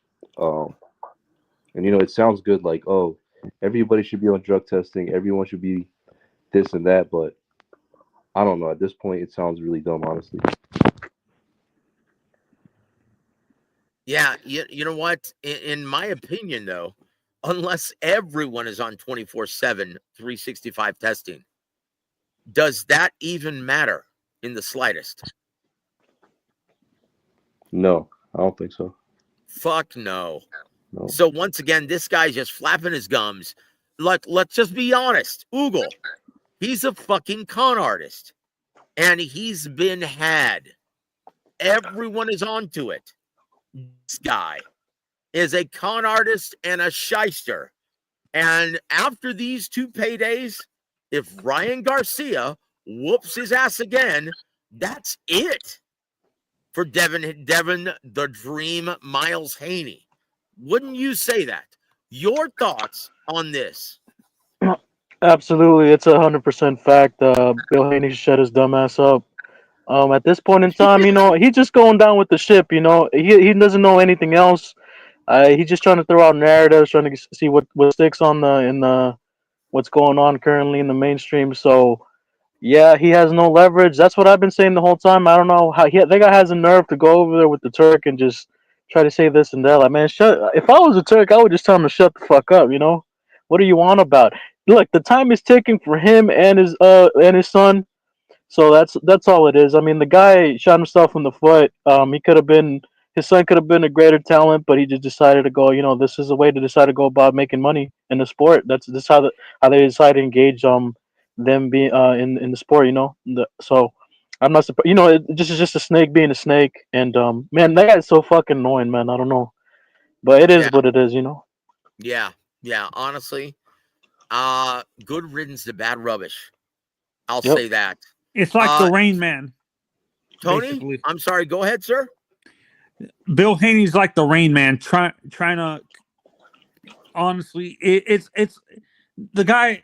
I think he's cutting into his own product again. Like maybe he's smoking cocaine or something again. Didn't you say he was a drug dealer before? Well, that's why he was in the Who's Gal. He was not only a pimp, but he was a drug dealer. Yes. Yeah, and to be honest, no matter how much they kiss Ryan's ass, I don't think he's gonna just after what they did to him after the last fight, accusing him of was cheating or something like that, or No. They sued him for assault and unjust enrichment. What type of bitch ass move is that? Seriously, can you guys explain that to me? What man would do honestly something? look. The only thing I can make sense of is that he's a fucking willow, and he knows his son's a willow, and that's why he does all the talking for him, because he's a guy who has the personality of a stick, and he sucks ass. And he was a guy who was flourishing at lightweight because he was a big man beating up on smaller guys. Now he doesn't have that luxury. Now, this is why he turned down fights against Liam Perro, turned down fights, and that was for a title. And he turned down a fight for a title against Subriel Matias. Matias Or not would have beat Subriel his Matias. ass. I'm sorry, Sandor Martin. Coach Eddie, what say you, brother? You've got the final say. And I'll repeat this, fact or fiction. The Haney should kiss Ryan Garcia's ass and thank him for one final big payday. I'm going to say fiction. I think both of those guys are business partners, just like you said. They both going to try to milk this cow, try to get as much money out of this thing as they can. Because if you really want to be 100%, all these, if you take Ryan, Garcia, Devin Haney, T.O., the little 4-man tournament that they're playing, and they're basically ducking and dodging real smoke at 140 and 147. Just trying to play ball between them four and trying to get as much money as they can. And because all of them have names. See, a lot of times yeah. No, let me ask you this, my friend. Why on earth did Teofimo Lopez, in his infinite fucking delusional wisdom, why did he turn down a superb style matchup like Subriel Matias and take on a terrible style matchup at 140 in Richardson Hitchens? Because he's going to get his ass whooped. That's, bro, that puzzles me. I guess what I heard, I don't know how true it is. Basically, he was basically saying something about Bob Arum going to lock him into some type of long-term contract that he didn't want to be a part of or something. I don't know. But T.O., you never know, because he's always saying one thing, then he'll come out and say something else, and then he'll be freaking, a Buddhist monk or something, and he'll change and be a Hare Krishna. I mean, it dude's all over the place. He's like Keith Thurman, man. He's all over the place. You know what I'm saying? So look, is Teofimo, is he the new Keith Thurman now? I mean, I don't know what's going on. I'll say this, Coach Eddie. He makes Keith Thurman look like William F. Buckley. Yes, I said it. He makes Keith Thurman look like a fucking Rhodes Scholar. Teofimo Lopez is, he suffers from Dane Bramage. Yes, I said it. JR, your thoughts on the entire Teofimo Lopez debacle? it's been an absolute debacle ever since he said that he, could really outthink or out negotiate the representatives of Top Rank in Oh this. And shit. so uh, that's that's why I had that rain in reference to him, because it's like he's I'm just being honest. I don't think he's really that good. So I think that Oh. the wins that he had were either style matchups or something where he used the size like above Lomachenko. But outside of that, yeah, he doesn't look like he's really a step ahead of a number of those guys at 140, especially not at 147 either. That's why it's such a head scratcher, JR. This is a guy who was given from Brad Goodman, Bob Arum, Bruce Trampler, the Hall of Fame badasses at Top Rank. They gave it to him on a silver platter on pay-per-view, where he could write his own check against Subriel Matias. Subriel Matias is a guy that comes forward like William Zepeda, and he would look like the second coming of Floyd Jr.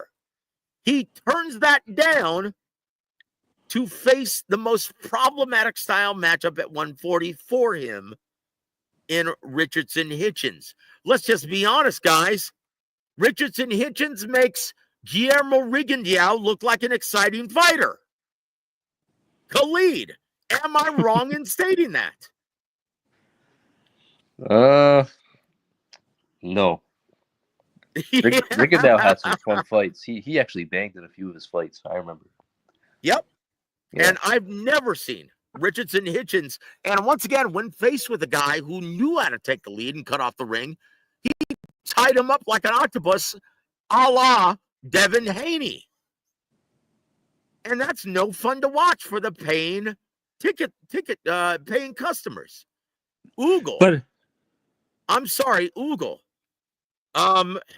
Is Teofimo Lopez, is he as dumb as he seems? Yeah, in some senses, unfortunately, yeah, I think he's trying to play the game, but in the same way that he tries to convey himself, he just has a hard time. I would like it for him to be better advised. That's all he got really needs, in a sense, because I do respect his talents, but he needs to get better people around him. His dad, I know he can keep him there, but yeah, it's I've been not saying this, good. Well, and Ugal, look, hold on. Guys, look, in terms of better people around him, who could you have better than Bob Arum, Brad Goodman, Bruce Trampler, 3 Hall of Famers, his manager? Come on now. Well, dude, what the hell? I would just think I think that he needs somebody that can mesh with him, can mix with him, can understand him. That's So like the problem there. you mean to tell me But he needs to be around someone who can reach him, because that's like Mr. Kevlar head. Everything is yeah, bouncing off of it and not penetrating. yeah, Holy shit. for sure. Tony, yeah, your final thoughts on this, brother, because we're gonna call it a night after this.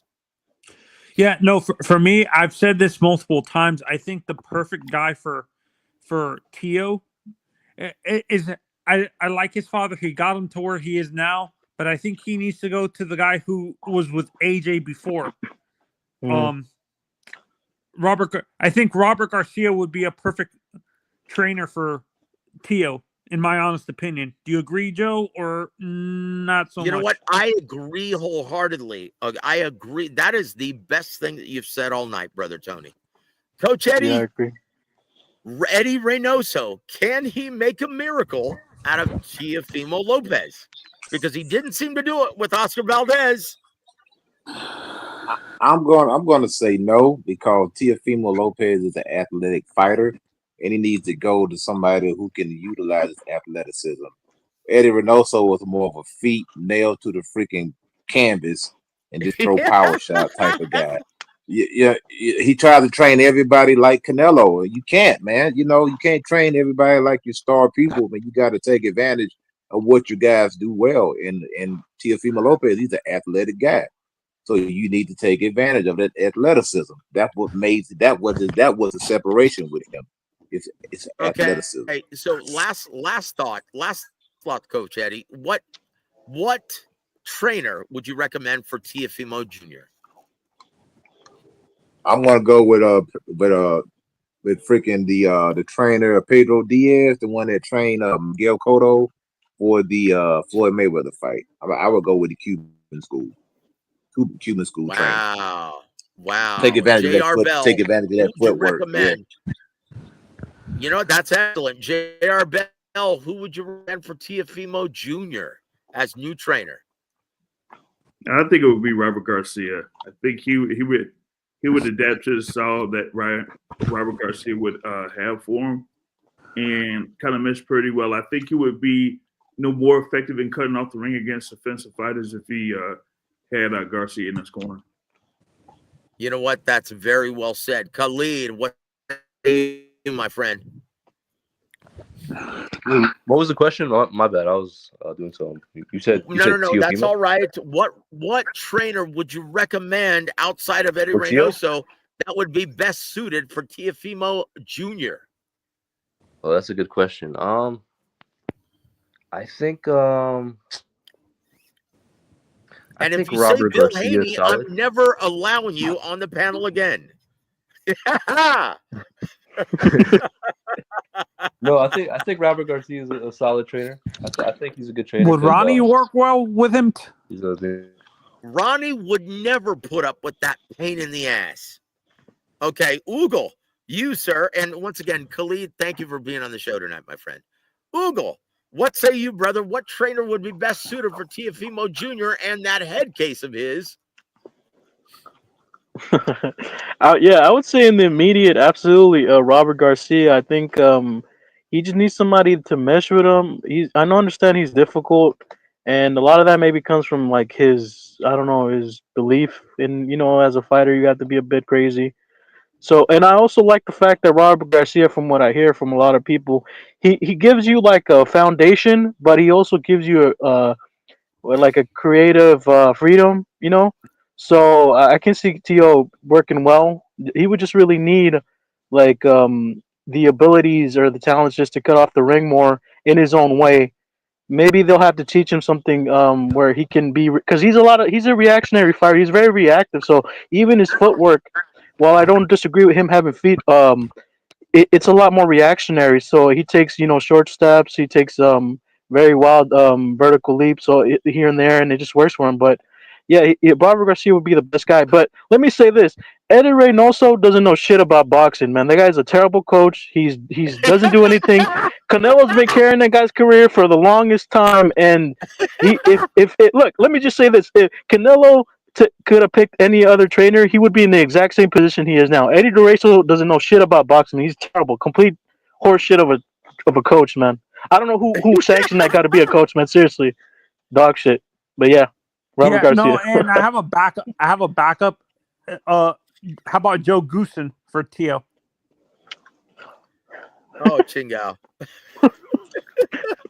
I'm gonna say no. What's that reaction, Joe? Well, look. I'll say this, guys. Teofimo needs someone who can teach him how to cut off the ring, close the distance, and not party with him afterwards like Robert Garcia. Yeah, I said it. I think Floyd Mayweather Senior, if he was younger and wasn't sick. Look. If Senior didn't suffer from dementia, I would say so as well. Look. Right now, guys, as long as Freddie Roach can still do it, I would say Freddie Roach, because he knows how to deal with egos like that. Robert Garcia, like I said, I think he'd be great in partying with him after the fights. But look, guys, in my opinion, there is no help for Teofimo Jr., in my opinion. Unless he moves away from his father. That's the only help. Exactly, brother. If he only could move away from his fighter with Devin Haney. In my opinion, both fighters need to move away from their cancerous plagues of fathers. That would do wonders for their careers, guys. And we've reached the end of the can you say that with David too, with Senior? Jose Senior? No. I like Jose Senior. Jose Senior is a very, very good trainer, in my opinion. And the problem isn't with Jose Senior there. It's with David, carrying that big ego and that pumpkin head into the ring and he's going to get it knocked No, off on Saturday how night. about Jose Senior? Would Jose work with David? Oh, you mean with Teofimo? Yeah, Tio. You know what? That is an excellent, excellent recommendation, and I love that pairing, but that'll never happen. Could you imagine Jose Senior existing with Teofimo Senior? I think Jose Senior would knock him out or something. Honestly, I would love to see that in the co-main event. Jose Senior versus Teofimo Senior. Yeah, my money's on Jose Senior, brother. Ching Was Yao. Jose Senior a good boxer? Yes, he's very good. And honestly, I would love to. Well, no. I was going to say, no, Angel Garcia, before he had the stroke, would give both of them a what for. Honestly. Like I honestly, and my heart and my prayers go out to Angel Garcia. Okay. And I hope that he gets the help that he needs, and hope the Lord has his hand and his healing grace on Angel. I think Garcia. the Cuban style would work well. Like Ismael Salas would help. Fuck Tio. no, brother. Fuck no. He needs someone who knows how to cut off the ring and close the distance effectively. Because So the let's face Cuban it, guys, fight, the Cuban style wouldn't work. Teofimo's career is a tale of two fighters. Anytime he is forced to take the lead, he looks like dog shit. Let's be honest, guys. Let's be honest. JR, your parting shots for our listening audience, and what are your final predictions for this big card coming up this Saturday night? Go from top to bottom, my friend. Like I said, just definitely looking forward to fight week pretty much starting up here tomorrow. And the fight card, yeah. And the pay-per-view fight card is going to be like really, really good one. But my thing is I've kind of like picked this thing here for the main event, leaning towards David Morrell Jr. And I wouldn't be surprised if it would be a stoppage. As I mentioned before, if it's to the point where you see it early and it looks like Crawford versus Spence, then yeah, that's not going to be good at all for David Benavidez. So Amen. That's the thing that I have here. So, but I'm looking forward to it starting off on Wednesday. So y'all, just catch up with me on the channel on Wednesday, I guess. Guys, once again, bookmark theboxingsource.net. And don't forget to subscribe to Big JR Bell's channel, The Boxing Source, on YouTube. JR, thank you for taking this time out of your brother. And we'll see you in Vegas on the way in. I'm going to fly out there on Friday morning, guys. And so, Ugo, your predictions for this fight card, brother. Well, I'm looking forward to the Morrell Benavidez fight. I think Morrell has to start early. He has to make him pay when he tries to go for the pitter patter bullshit. Aside from him making him reset, I think it's going to be a great fight. Hopefully, Morrell shows up. I have a 8th round TKO. I think he hurts him. He doesn't knock him out completely. I think Benavidez, due to his weight advantage, I think he has some durability there, but it's not much. I don't think it'll last a long time in his career. I see him fading, slowly. I think his career is going to be short, but that's just my feeling on him. But yeah, got Morrell, man, great fight. I'm excited for it. Great way to start the year, brother. Excellent, brother. Excellent parting shots. I love your final thoughts. Thank you, Ugo. Where can we find you, brother? I think you can find me around here, man. I don't have any socials. This is it. I'll be around here. What, don't be a stranger, and you're more than welcome to come on any of our panels. And can you please? I can't read. I'm getting old, brother. What does it say underneath your name, Ugo Real Mexican? It says "fuck Canelo." I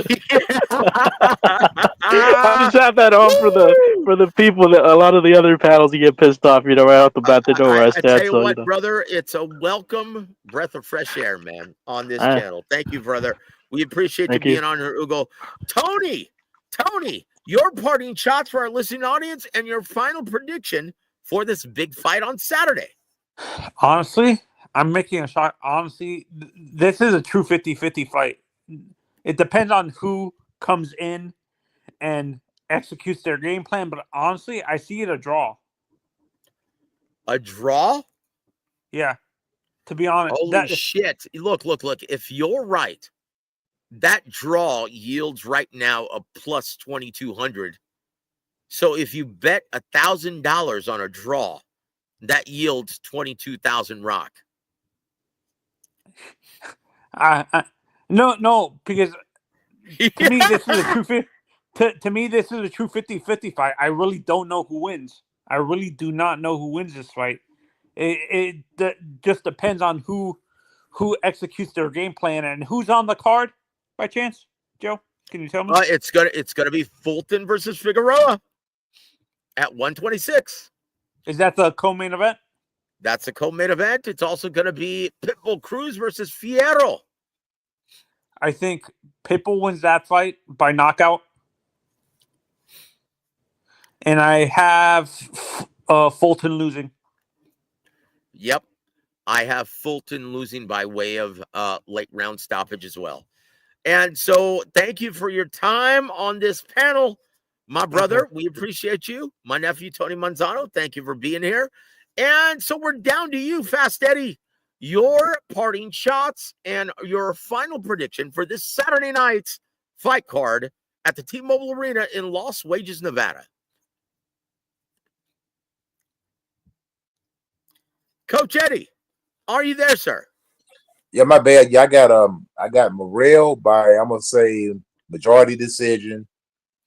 I'm gonna go with Stephen Fulton losing the fight. I think he's gonna lose this. He hasn't been looking very good, in my opinion, under Bozy and his. Bozy's trying to turn him into Jerron, and he doesn't have the firepower. And I'm going to go with now. Is Russell and Venezuela? Are they fighting on this card? That Tank Davis. That's on Tank Davis. That's going to be the Tank Davis fight card. Yeah. So I'm gonna go with Morrell. I'm gonna go with who's Stephen Fulton? He's fighting Brandon Figueroa. I'm going Figueroa, the heartbreaker. Yep. I'm gonna go with a UD on there. I'm gonna go with unanimous decision on that. And Pitbull Cruz, I'm gonna go with I guess I'm gonna go with the knockout because they probably got him a soft touch, try to build him back up. Maybe probably. And also, then you've got Jesus Ramos. Is that correct? Jesus Ramos starting off this pay-per-view. Yep. Who's he fighting? Oh, someone who's going to get their ass whooped. Okay, another setup fight. Fighting the setup. I got you. Okay. But guys, I'm going to say, pay attention though, guys, on the prelims. Pay attention to two red-hot prospects, Kermel Mouton, as well as Cairo Gallegos. Both guys have been sparring and working together since they were 7 or 8 years old. Right. Both guys are phenoms. Pay attention to both of them on the prelims. And once again, J.R. Bell's going to have a big interview with Kaipo Gallegos coming up in the days ahead. But guys, that's just going to about do it. Yes, on behalf of really quick. Can I say one thing real quick go ahead, sir. Before you go? Yes, sir. Yeah, I'm going to let you know another prospect to be on the lookout for is Najee Lopez, light heavyweight. He fights on Pro Box. He got like 13. He just fought on Pro Box this past Friday, didn't he?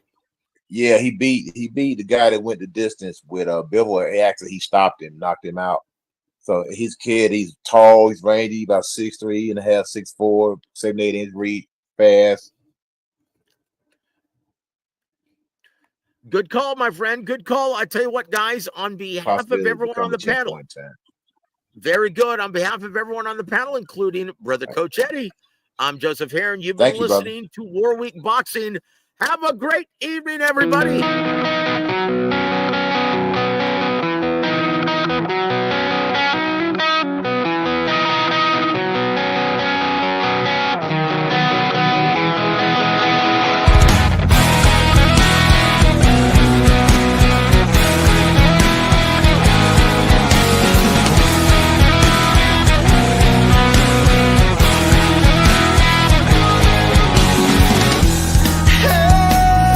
I wanna get out of here.